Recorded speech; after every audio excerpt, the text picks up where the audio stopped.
go on to, where is it? Oh yeah, the problem's way at the end. We have to go through some other stuff before we get to that. And then we also have moments of inertia, which is I equals the sum. Or you can have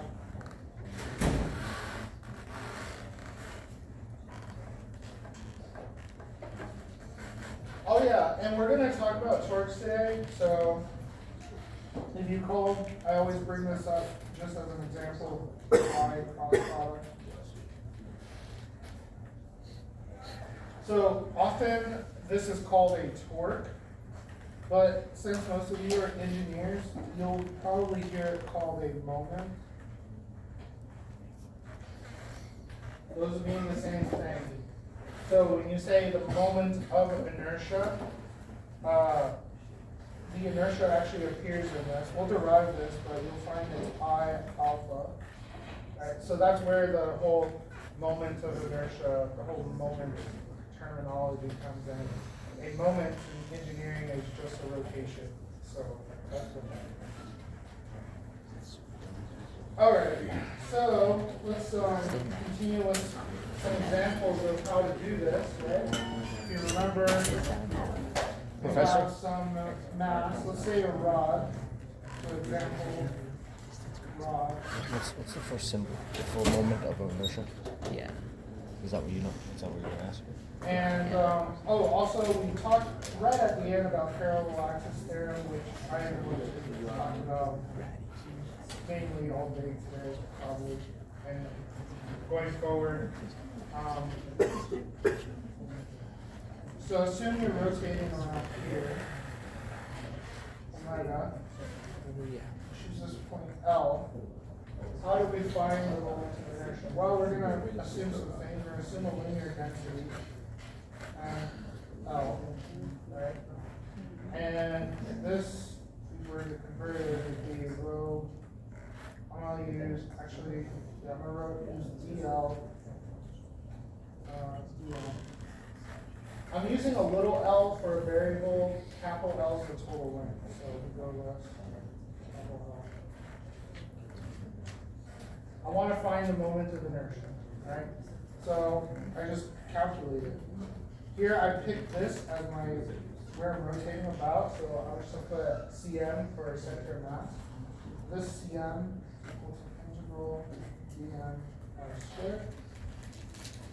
And plugging in this here we have, and we convert R to L. Then ICM equals integral rho dl L squared, right?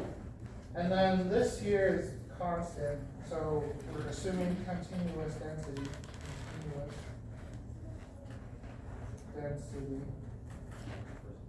Right, so continuous density. And because of that, we can pull it out. So this becomes rho integral dl L. So, what are our bounds for this integral? Do we integrate from 0 to L, or do we integrate from? How do we integrate this?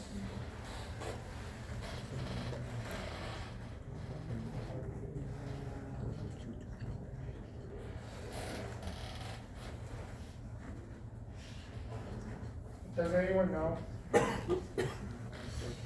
So you're adding up, right? But you got to keep in mind, where are you adding up from? You're adding up from the center, right? So if you're adding up from the center, that means you got to go this way, L over 2, and then you got to go this way, minus L over 2. Right? So where you decide to put your origin changes the bounds of the problem, and it will change your moment of inertia. Because what you're saying in this integral is, if I add up all my masses, I'm adding up all my masses with respect to some origin, right? And I choose that origin based off of where I'm rotating. So if my rotation is about this axis, I probably want to put my origin in, right? you don't ever really want to put your origin off the axis of rotation unless you're trying to, well, we're going to actually do that later, but it's when you have composite structures, you will have sometimes like a mass at the end, like let's say a ball there, right? And so you could do the moment of inertia of a ball, but displace some L plus some radius of the ball, right? So we'll get to that. Okay, so this down goes from L over 2 to, from minus L over 2 to L over 2. And we do this, we get CM equals L, L, Q over 3, and L 2 minus 2. And then I'm just going to factor out this M3L, and then this just becomes L cubed over 8 minus L cubed over 8, right? And so this just becomes a plus, so you get a 4 on the bottom, and L cancels on top, and you're left with 112 L squared. So this is the moment of inertia around the center of mass for rod. Yeah, that's it is. Yeah, and then the integral dl. What if we picked the other end? What if we said from this end? So if you said from this end,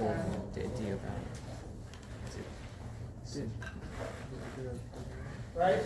The only thing that changed is where my integral takes me from what end to what end, right? I'm not going from minus L to L over 2 anymore. I'm going from 0 to L. So everything's the same. Rod and everything is pretty much the same, except we go from 0 to L. And when we do this, we get basically 1/3 M L squared. Right? So they're very different just by changing where you're rotating the object from. You get very different answers, right?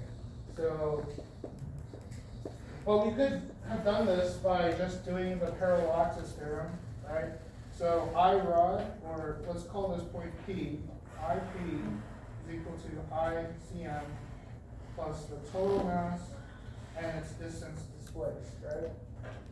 So if we look here, the ICM, this is just 112 mL squared plus the total mass, and then we displace a distance L over 2 squared.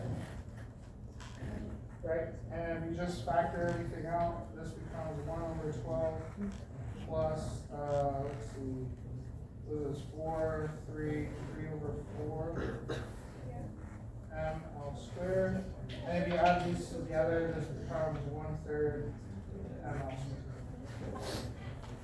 So by using the parallel axis theorem, we obtain the same answer, right? But the key here is that we know this, right? We could be given this, and then we have to find that, right? But that implies you know the distance to your center of mass, right?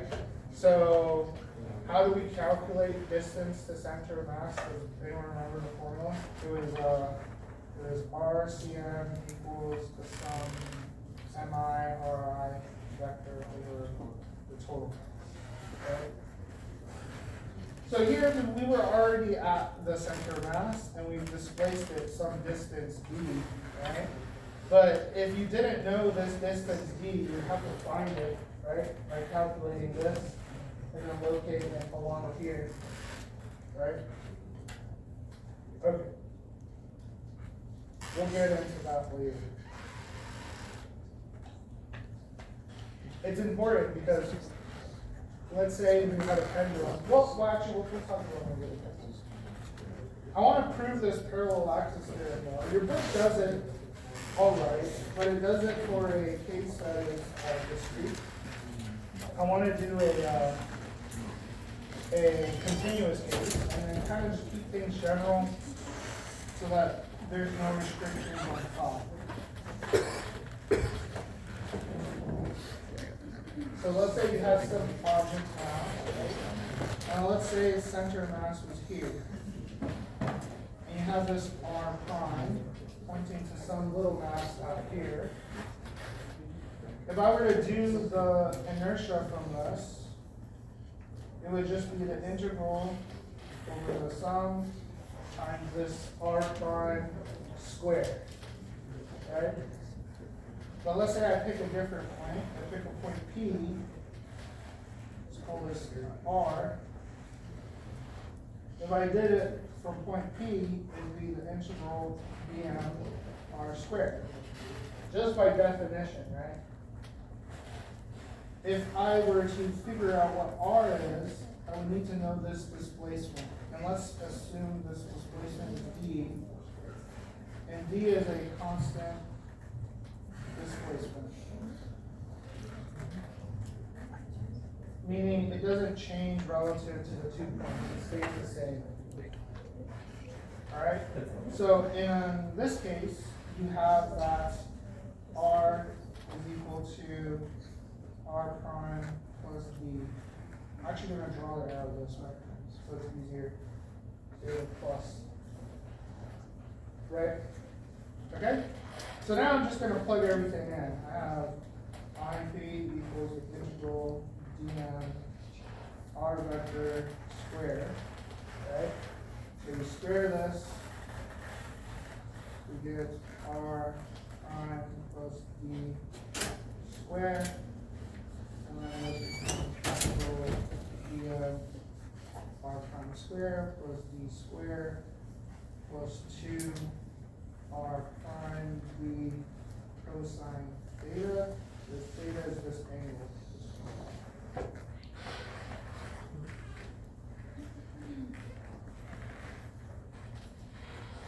Right, so I just expanded that square out, and then now I have these pieces in here. And I'm just going to multiply these out.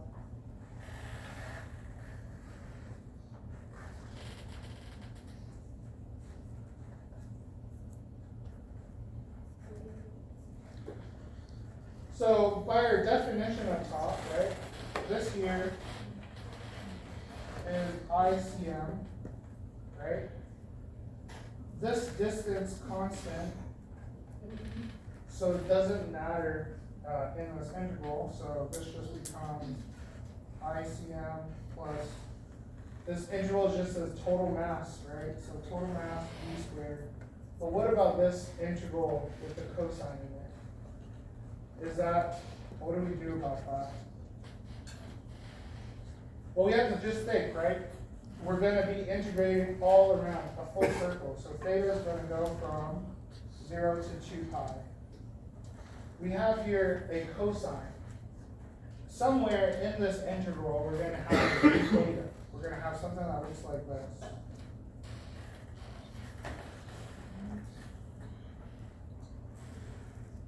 Right? This is contained within here. Right? Somewhere in there, this integral is contained in there. And this is always equal to 0. Right? Everyone remember this property of sines and cosines? Integral over any sine, cosine of its period or its range is always equal to 0. Why is that? It's because you have a structure that looks like this, and you have an even number of, well, this is for sine. Yeah, cosine would be the other way. You have the same number of shaded area above and below the axis, so they add and cancel. Okay? And we're just left with IP equals ICM plus MD squared. Remember this, it is very useful in this problem, very easy. Parallel axis.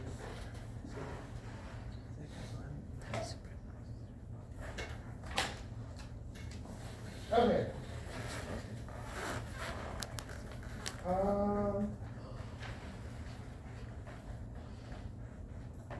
Okay, let's do Any questions on this, by the way? So, for those of you who want to build robots, right, you always order a motor, and then you have to, you basically trial and error figure out how fast the thing will rotate, given some voltage, and you plot it, right? And there are other methods. You can monitor the voltage, and manufacturers will give you the equations to determine certain values of the system, right?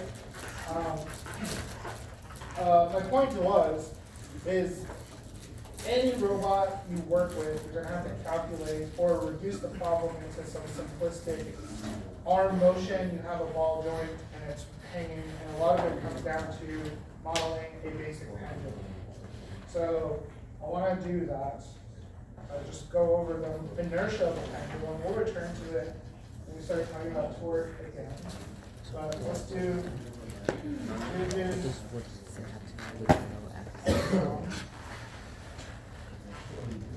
so assuming there's some pendulum, so there's a rod component, and then there's a disc component.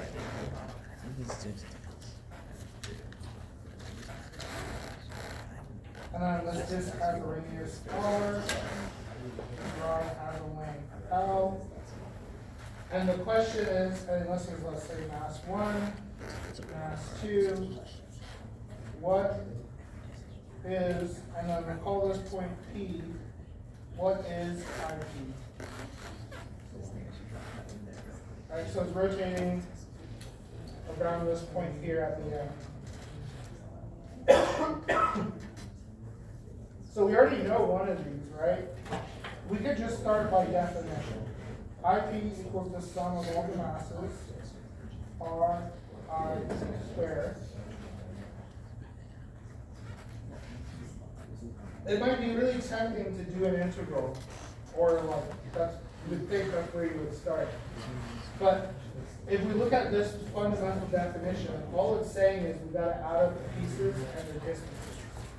That's all it's saying. So technically, we've already done this problem for the first part, right? This is the sum of over the rod, MI squared, plus the sum over the disk at the end, MI squared, right? Okay, so this is given. We already done this. This is 112. Oh yeah, it was 1/3, right?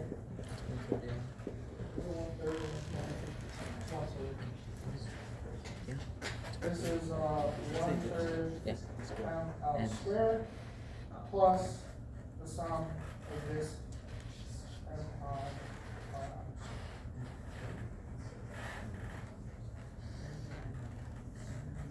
So this disk n, it might be tempting to say I disk is equal to 1/2 MR squared, right? But this equation here is for the center of mass, right? It's for if you have the disk like here and you were rotating, let's say you had something going through and you're rotating, right? And this is R. That's for this. So this value is for this. What we have is this. So we're not rotating here anymore. We're rotating some distance L and some distance R. We're rotating over here, right?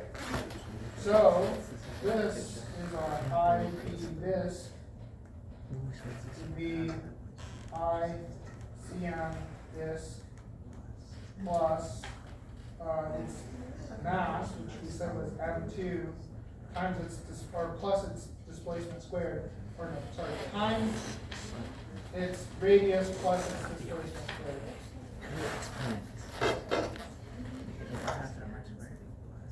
See that? So we didn't have to redo the whole problem. We just had to move it over and analyze it differently. So now our pendulum is equal to 1/3 m squared plus 1/2 m squared plus, oh yeah, this is mass 1, this is mass 2, mass 2, L plus R.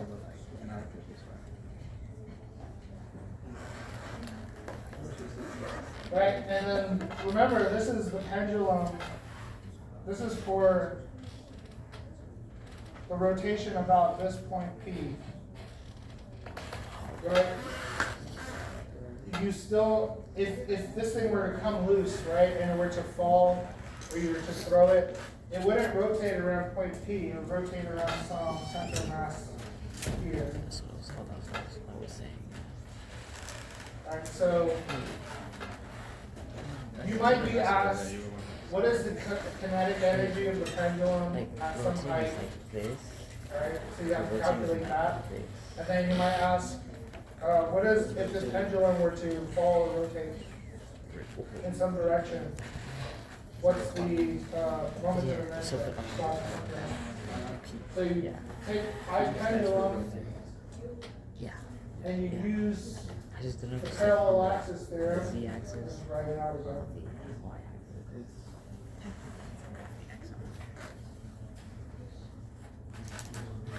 So you know now this pendulum rotation around this. So technically you know IP.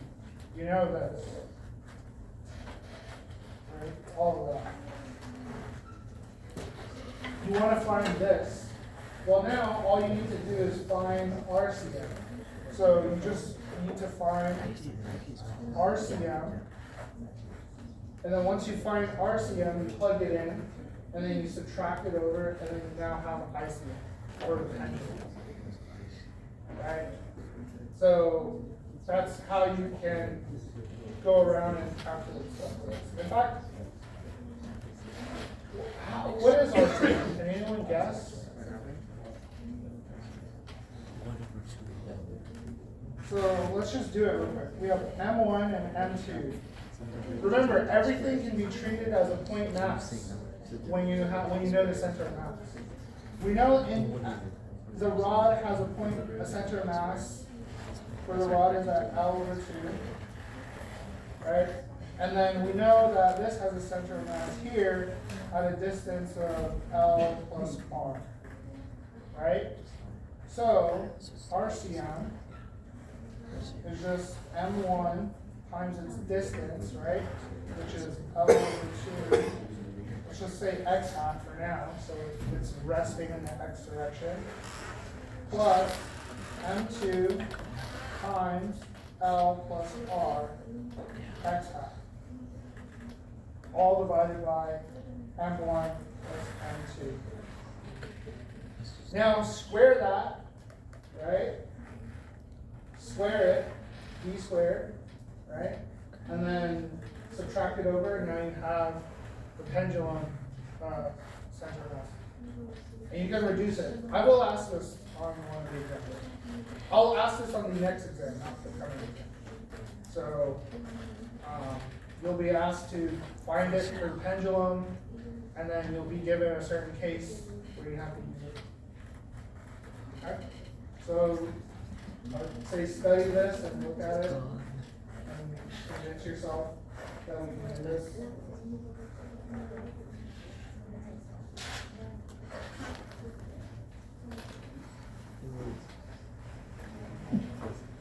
Okay, chapter 10.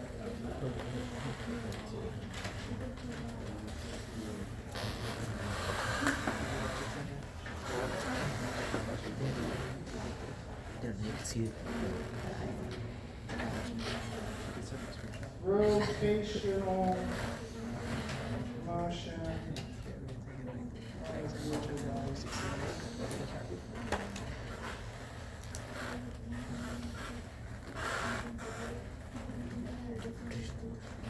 In other words,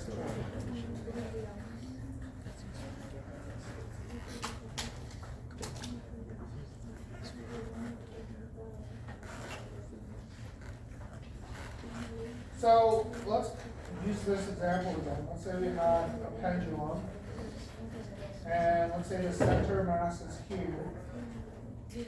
So all my weight, my force vector, acts on that center mass, and it's some distance RCM away. This is my P. I think they use P for pivot. Pivot point. So what's the torque? By definition, it's R cross F. And this is the radial distance for rotation. Radial distance from rotation.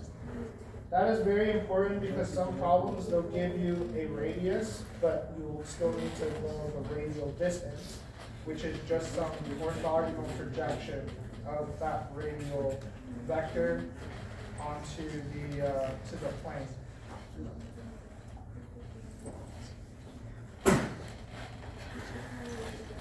If what I said made no sense, I'll go with it. Okay, so what is my radial vector here? Is RCM, whatever that distance is, and it's my force, which is my weight, and that gives me my torque. And now, if you remember, A cross B is equal to the magnitude of A times magnitude of B times sine of theta, where theta is the angle between them. So if we make this angle here theta, then that's what that would be. Also, you need to know a normal direction. So n hat here is the normal vector to the plane of A and B. So if you have A and B in some plane, so let's say this is A and B, and it's in some direction, the vector sticking out this way or that way is what n is here, right? So you have A and B, and let's say they're sitting flat right now, and will either point out or it will point in. So it will have those two. When you see a circle with a dot, that means the vector is pointing out of the page. If you see a vector with a cross, it's pointing into the page. And that originated by an arrow, like an arrowhead, like when you shoot with a bow. The pointed end has a point, and the back end has the feathers, the X. So that's how okay, so we just plug everything in. We have RCM, mg, sine theta, and I'm going to make this x hat, y hat, z hat, 20 out. So if I'm doing, so we got to do the right hand rule, right? So R is pointing this way, it's crossing, so my z is pointing, or my n vector is pointing in the z hat direction into the page. So this is a negative z hat. Right? Okay. Some important things to know. If theta equals 0 or any multiple of I, then torque is 0. So basically, if you think of like a door handle, it rotates, right? If you were pulling on the door handle against the rotation, nothing's going to happen, it just stay there, right? But it can only act in the rotation direction. So that's basically what this means.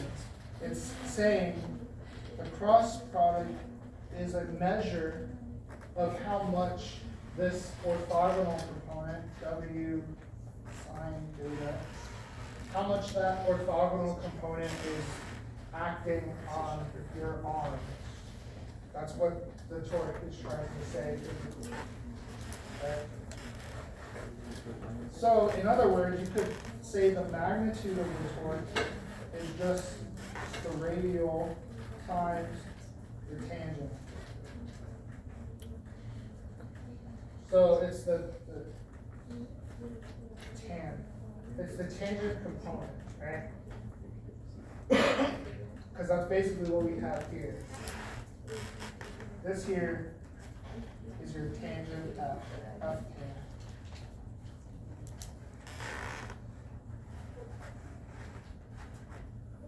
So if your F tan or your force vector is you have no tangent components on acting on your arm, it will just be zero. It will automatically be zero.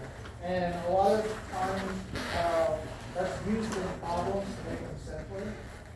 So keep that in mind. Let's say we have just some arbitrary object. Your book does this, but it kind of does it a little bit sloppy, I guess. Maybe not sloppy. It kind of ignores some things. So I want to just make sure that it's thoroughly done. So we're rotating like this, and we have some mass object, and this is mass mi. And we want to find all the torques acting on this mass. So this is Ri sine theta I. And you can imagine you just change this I here and this length here, and you can map out all the MRs. So the force acting on this object, let's see, it's rotating like this. Since it's rotating, there's two components. There's a tangent, a radial component, but again, the radial component acts on the radial part of rotation, right? Yeah. You said if theta equals 0, any multiple of pi, then tangent equals 0? Yeah, because sine of any 0, pi, n pi is always 0. Right?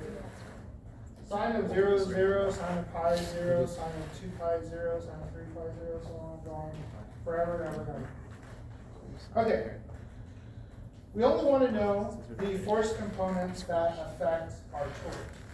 We have a radial component, A rad, right, that points in.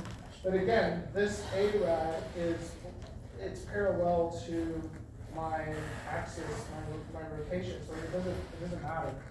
The only thing that matters is A tan, right? So A tan.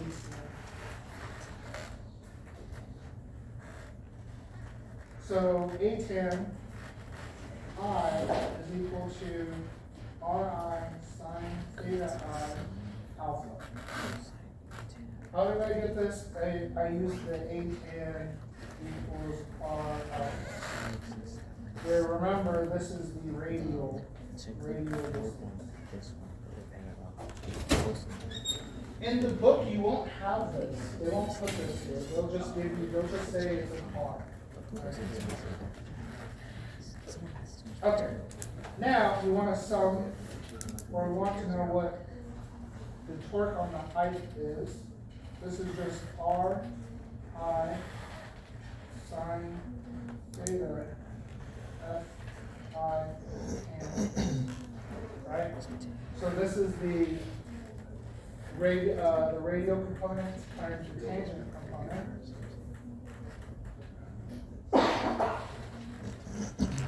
And if we plug in what we know F tan to be, this becomes mi Ri sine theta Ri sine theta I alpha. So I just plugged in everything. This here is just your radial square. Alright? And if we sum up everything, so this is the torque total, we have the sum I squared sine squared theta I, or just alpha, sorry, not alpha I. Why is it only alpha and not alpha I?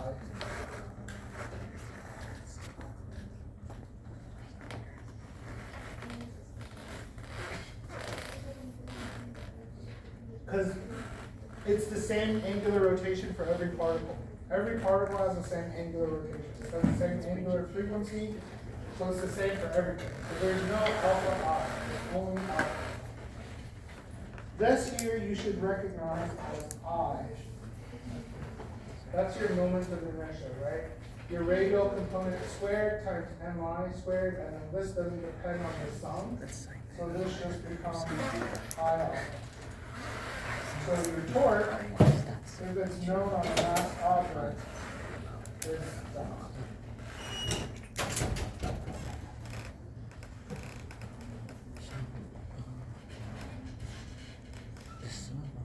Okay, any questions?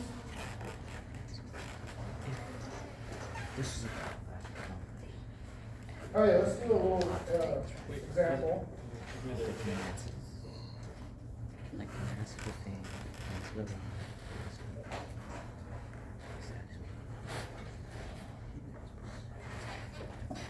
rock. Okay.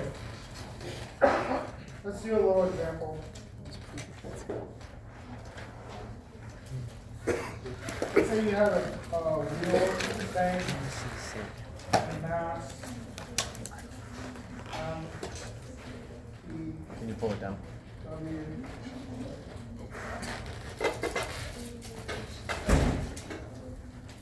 Let's say this is this.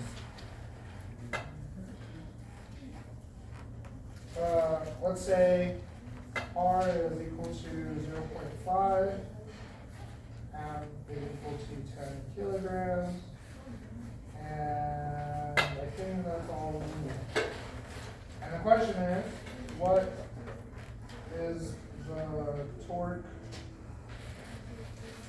and angular acceleration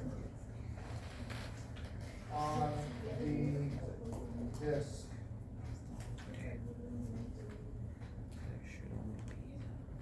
So you have some point here.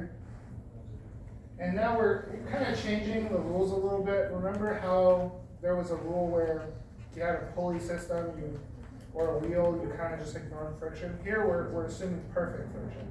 So there's no slipping of this string. The string pulls perfectly on this. And by pulling perfectly, all of its energy is transferred into the rotational energy of the disk. So that's the one physical requirement that we're going to put. Okay, so what's the torque? It's this, R cross T, okay? And this angle theta, it's, well, just based off this, it's 90 degrees. Theta pi over 2. So torque equals, and what direction are we doing this? Let's say X, Y, Z. So by the right hand rule, we're pointing this way and our tension's pulling down. So our Z is in the negative direction. And then we have M, G, R. Why is Z in the negative direction? Just by the right hand rule.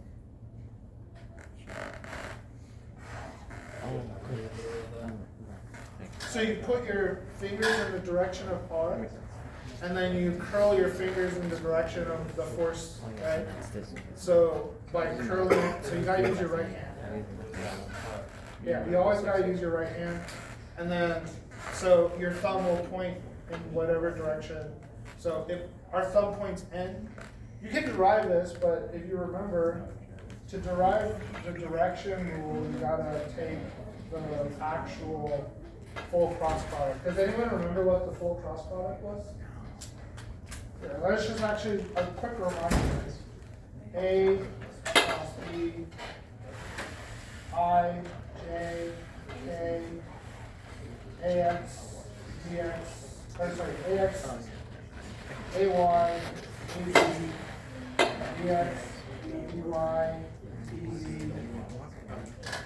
and then right, it's I hat, and you have AX,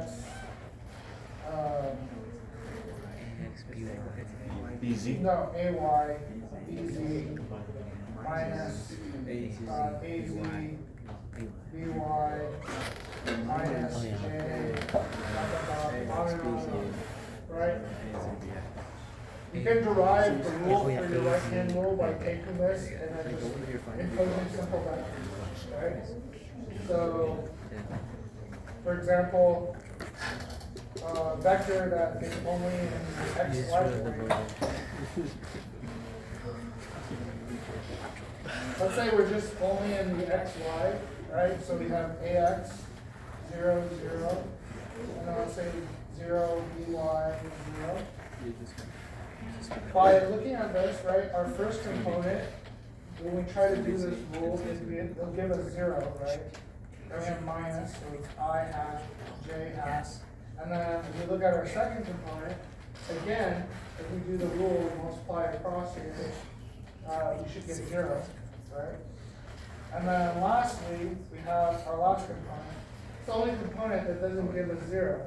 And by doing this operation, we incorporated a third component, right? So when you're doing a cross product like this, right, and you run into this issue, you make up a new direction that's orthogonal to these two. Right? Here that just happens to be k. So we have ax, by.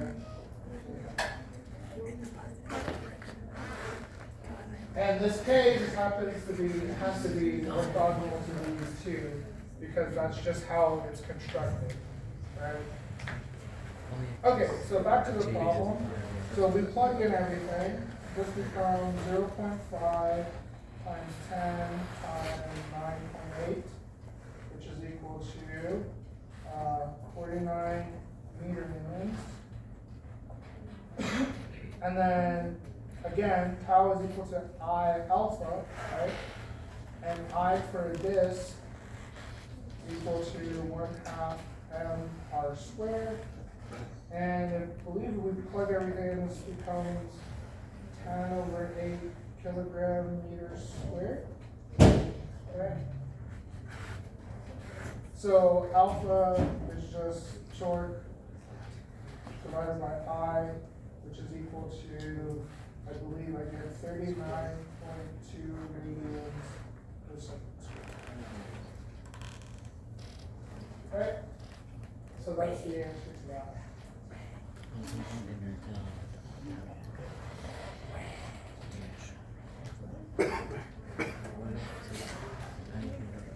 Any other questions?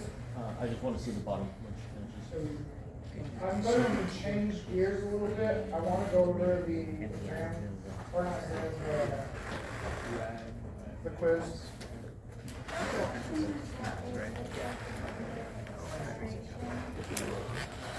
Yeah. Of the difference.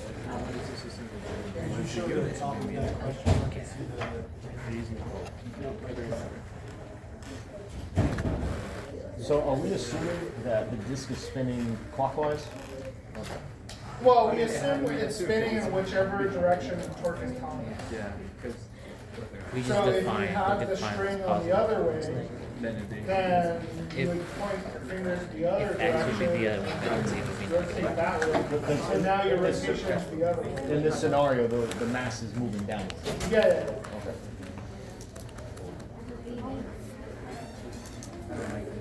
All right. Is everyone good with that? Okay. I am not going to do the roller coaster problem. Does anyone have questions about the roller coaster problem? Was everyone able to find the speed that you need to be at? I'll run through it. Here, let's just go through it. But I want to get to the block problem. Alright, so you have some cart or some mass. Goes up and around, over, now point 1, point 2, point 3. And the question is, what's the speed when it reaches point 2, right? So you have some height h. I believe h was 30. This radius was 10.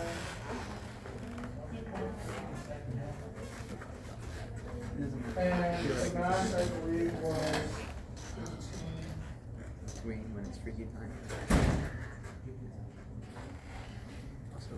What was that? Someone asked something? It was hard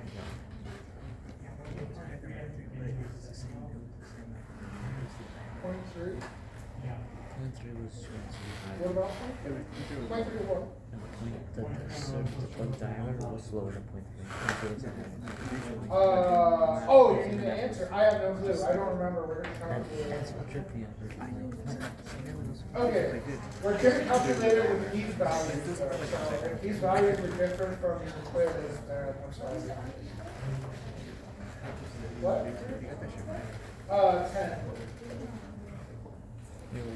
10 meters. Alright, so what's the speed?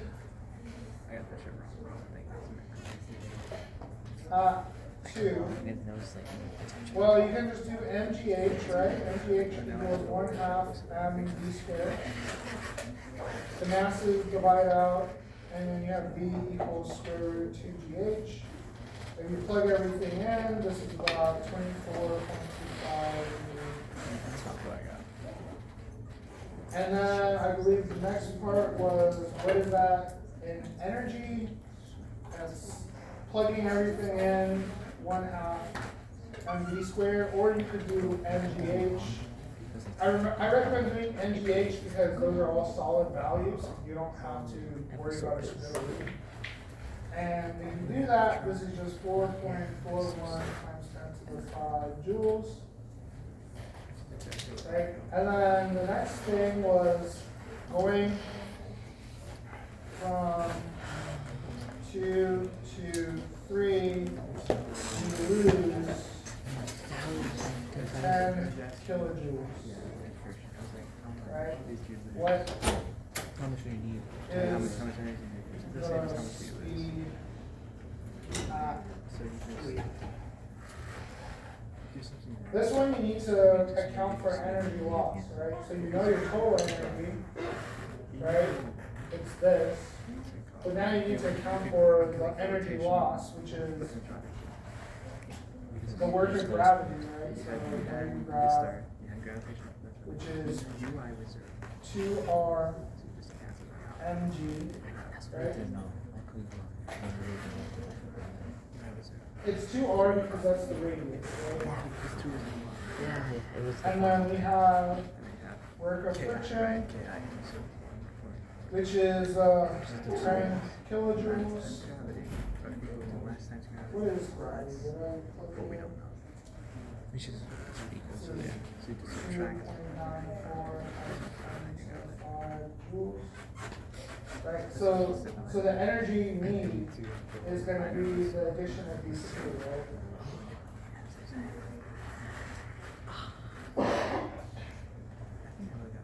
Right? Okay.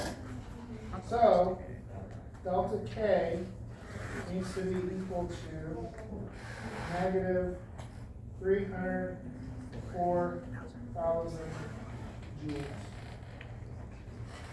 So I just added those two numbers together. And this is equal to K at 3 minus K at 2, right? Why did I throw the minus in here? Because you lose that energy. Because it's working against it, right? You're moving, when you're going up, you're losing your energy. So that's why I put the minus. So this, oh yeah, and then this here, delta K equals delta K. This is called the work energy theorem, right?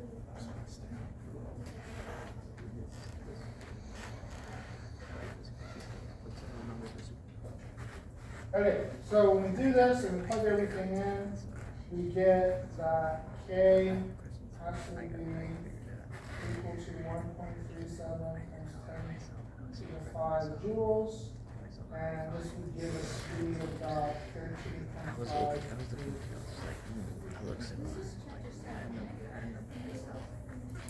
Yeah. The exam will be on chapters 5 through 8. But keep in mind, we've been constantly going back to things from chapters 1, 2, 3, or 4. Alright, so I believe that's everything for that problem. Okay, this problem's going to be a hard one. I'm going to put it on your exam. But I think it's the most concise and full problem.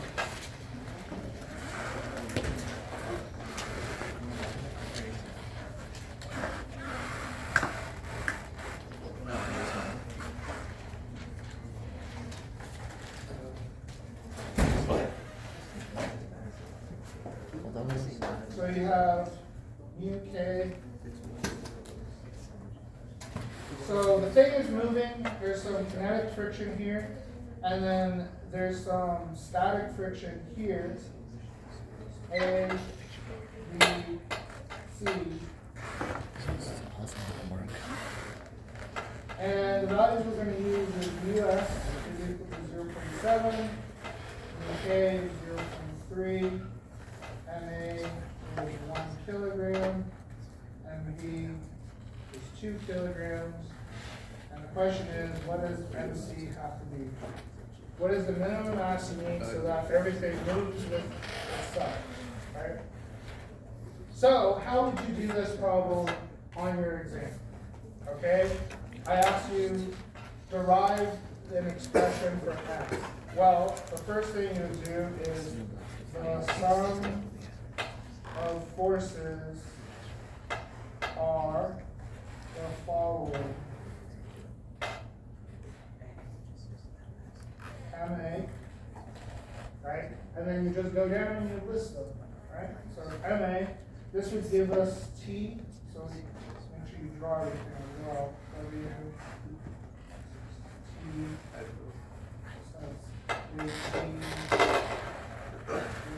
A, normal of A, normal. I'm just gonna put normal because this here, last time it was frictionless, right? When it's frictionless, you're multiplying 0 times some n, right? And we didn't have to think about n. I believe on your quiz I asked you, what is the normal force for the block on the touching the base here? It is not MVG. N is not MVG. Right? And N here has to be equal to MV plus MAG. It's the total force acting on the table, right? And the total force acting on the table is a sum of the weights of both masses. So N here that is acting is not the same. It's not for the single block, it's for both blocks. Okay. So we have T minus Fk minus Fs equals MAA, and we have NA minus WA equals 0. So those are the two equations for that. We have MV, and looking at MV, we have Fs equals MVA, and then we have NB minus WB equals 0. Okay.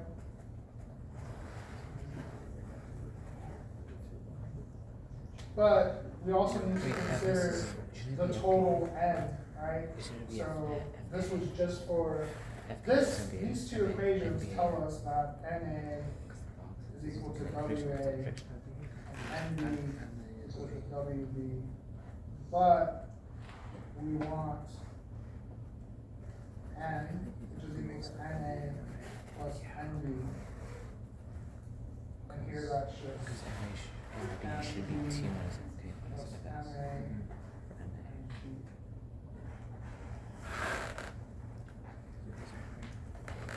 Okay.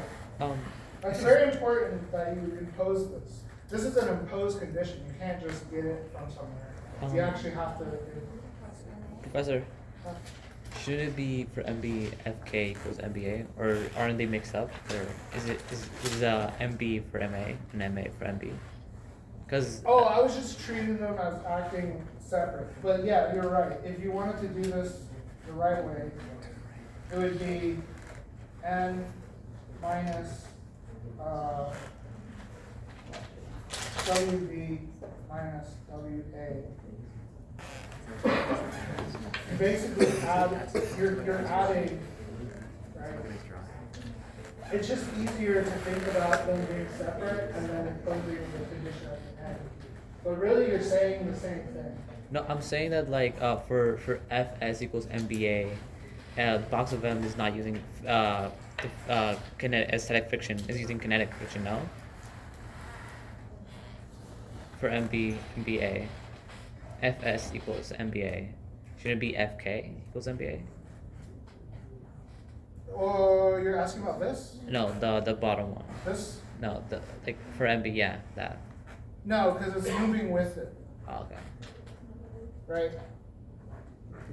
Because if the two masses, like, okay, so take for example, you're sitting in your car and you're driving. Are you moving relative to your car?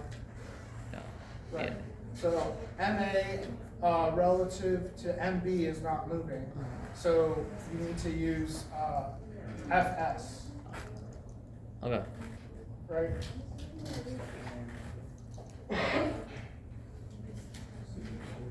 Okay, and then we obviously have MC, which is T minus WC equals MCA, and this gives minus T plus WC equals MCA.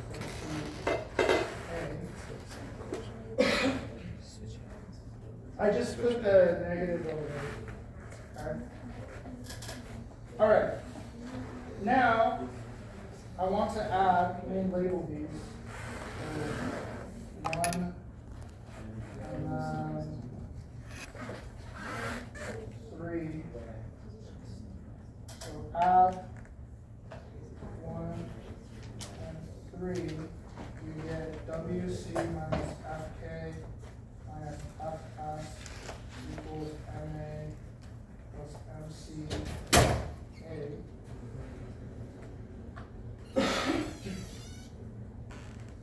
Here we then do MCG minus UK, MB plus MA, and G minus US, MB G equals MA plus MC.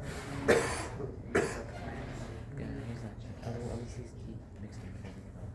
So what did I do here? I used that I'm just gonna switch MA to MB. Yeah, that's it. A equals mu SG. I came from that. Right? And then I used this and plugged it into here. Right? And this is just B. Right? Okay. And so we have, we cancel everything. MCG minus UK, MB plus MA, G minus US, MB, G minus MA, US, G equals MC, US. I can cancel out all my G's, right? And if I do some math, I get MC equals MB plus MA times UK plus US all over 1 minus US. And if you plug everything in, you get roughly 10 kilograms.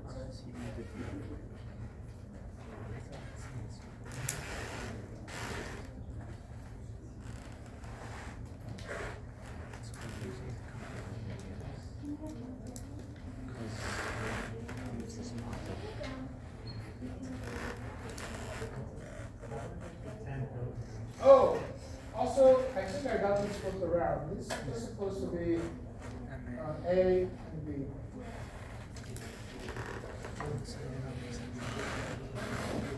What was that about 10 kilograms? Yeah. It's actually 9.99999 kilograms. How is it 10?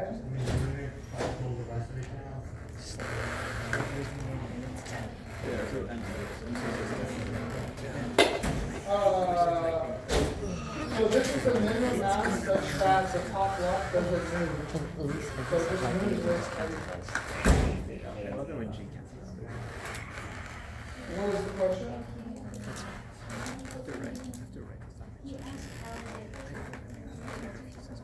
Oh, you just plug in the numbers. Oh yeah, you only need to switch it on your figure. Just switch it here. Don't switch it here. This is all correct. Okay. Any other questions? Please study this and work on it. I will ask about it in more detail. This is just the start of the problem. There's still like 3 other parts. Well, you gotta calculate it, right? There's a lot. I use basically everything from chapters 5, 6, 7, and 8. And including chapters 1, 2, and 3. Because we're going to be dealing with the thing in free fall, right? And what equations deal with free fall? So you have MGH, you have your kinetic energy, you have friction loss, energy loss, and friction. You can also solve this problem with not even doing it like this, right?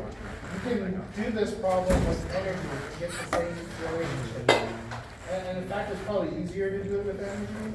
You can find this. So, I showed you the hardest way to do it, basically. Alright. I believe that's really all I have today. I would go a little bit more into kinetic energy, but I'd rather just do examples like I did. So, exam is Wednesday, right?